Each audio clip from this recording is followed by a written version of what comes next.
Shalom, salam sejahtera buat kita semua. Selamat bertemu. Terima kasih sudah meluangkan waktu singkatnya untuk membuka video ini. Saudara-saudara pemuda dan remaja Sianto mohon, saat ini mari kita siapkan hati dan pikiran kita untuk mendengarkan pembacaan Alkitab dan merenungkannya bersama. Kiranya Tuhan memberi masing-masing kita hikmat dan kebijaksanaan, serta memberkati hati dan pikiran kita. Selamat mendengarkan. Shalom semua, selamat berdapat ulang. Mari saat ini kita baca Alkitab. Kita buka Roma 8 ayat 14-17. Semua orang yang dipimpin roh Allah adalah anak Allah. Sebab kamu tidak menerima roh perbudakan yang membuat kamu menjadi takut lagi. Tetapi kamu telah menerima roh yang menjadikan kamu anak Allah.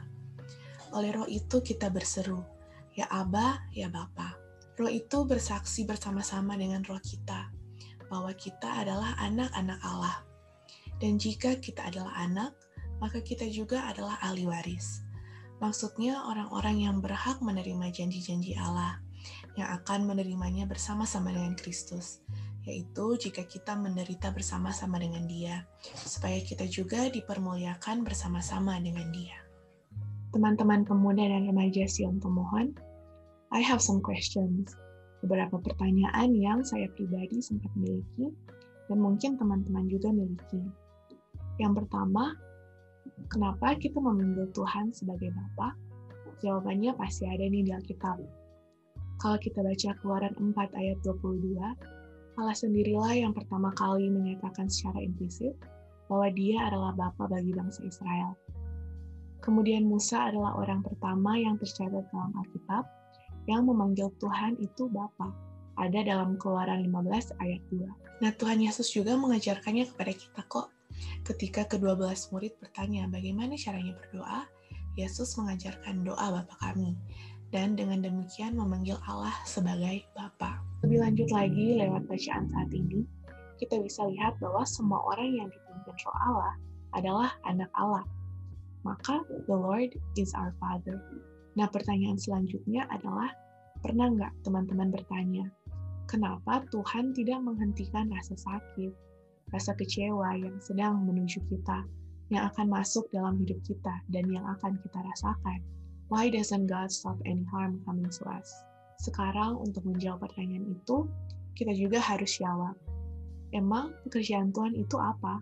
Seorang babysitter dari surgakah, atau seorang Bapa yang penyayang?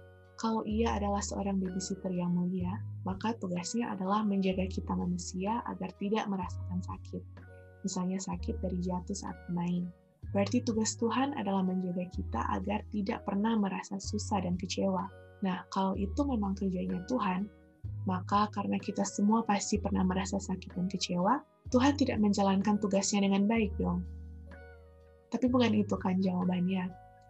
Tuhan bukan babysitter kan? Menurut bacaan saat ini dan juga seluruh Alkitab, pekerjaan Tuhan adalah menjadi seorang Bapa yang penyayang.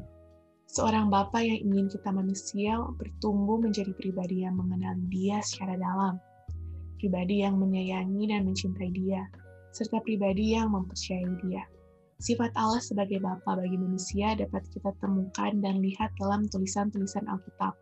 Kisah kebapaan Allah bisa kita lihat misalnya kisah perumpamaan anak yang hilang dalam Lukas 15 ayat 11-32. Juga misalnya Allah memelihara kita dan mendidik kita seperti seorang ayah mendidik anaknya, yang bisa kita lihat dalam Lukas 12 ayat 22-24 dan Ibrani 12 ayat 6. So again, the Lord is our Father. Nah, kalau teman-teman bertanya kepada orang tua, kepada mama papa, oma opa, om tante, dan siapa saja yang kita anggap sebagai orang tua kita, saya rasa mereka akan setuju dengan pernyataan berikut. Orang tua pasti tahu bahwa membiarkan anak-anak melakukan kesalahan, mengambil resiko, dan membiarkan mereka belajar dari situ serta bertumbuh adalah bagian dari mengasuh dan membesarkan anak-anak. Misal lagi bermain dan kita jatuh, terus muncul luka di lutut. Itu mengajarkan kita untuk lebih hati-hati. Kita melakukan kesalahan berbohong misalnya terus ketahuan. Itu mengajarkan kita untuk jangan berbohong lagi. Dan masih banyak contohnya. Orang tua kita pasti mau kita belajar dari situ, walaupun dalam proses belajar itu kadang ada rasa sakit. Jadi ketika Tuhan mengizinkan hal-hal yang sulit dalam hidup kita, saya sih yakin bahwa Tuhan akan menggunakannya untuk mendekatkan kita kepadanya, agar kita anak-anaknya bertumbuh. Tentu kalau kita mengizinkan Tuhan melakukan itu. Ayat terakhir pembacaan kita tadi berkata, bahwa sebagai anak-anaknya kita akan dapat warisan dari Bapa. Apa warisannya? Janji Tuhan. Salah satunya adalah Tuhan tidak berjanji bahwa kesusahan, bahwa badai tidak akan terjadi. Tapi Tuhan berjanji bahwa Ia akan selalu ada bersama dengan kita di tengah badai. Asal kita mengizinkan, asal kita percaya. Karena badai itu adalah bentuk kita mau menderita bersamanya. Sebagai Bapa, Tuhan tidak mau kita terus nyaman dalam selimut yang lembut, yang hangat. Ia ingin kita bangun, kita bertumbuh, dan kita dewasa. He wants us to grow up. Amin.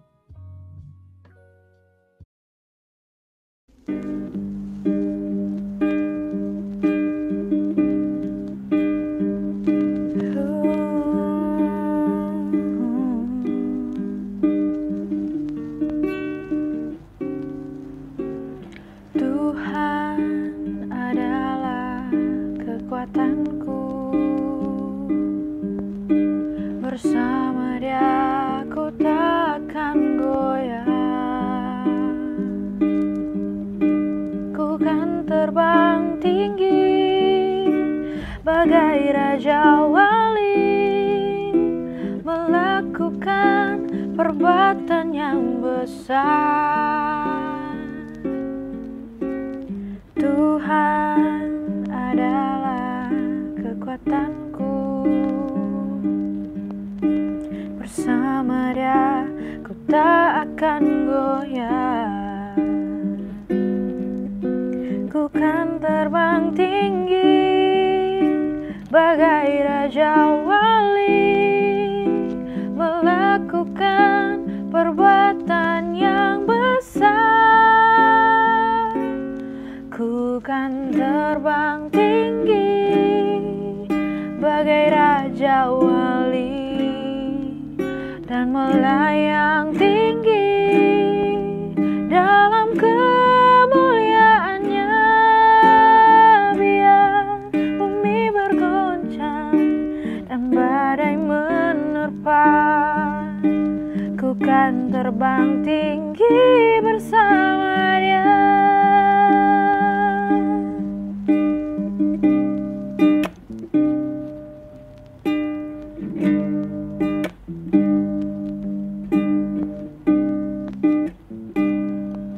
Oh Tuhan adalah kekuatanku, bersama Dia ku tak akan goyah. Ku kan terbang tinggi bagai Raja Wali, melakukan perbuatan yang besar. Ku kan terbang tinggi bagai Raja Wali, dan melayang tinggi dalam kemuliaannya. Biar bumi bergoncang dan badai menerpa, ku kan terbang tinggi bersama Dia. Ku kan terbang tinggi bagai Raja Wali, dan melayang tinggi dalam kemuliaannya. Biar bumi bergoncang dan badai menerpa, ku kan terbang tinggi bersama Dia. Ku kan terbang tinggi bersama Dia. Ku kan terbang tinggi bersama Dia.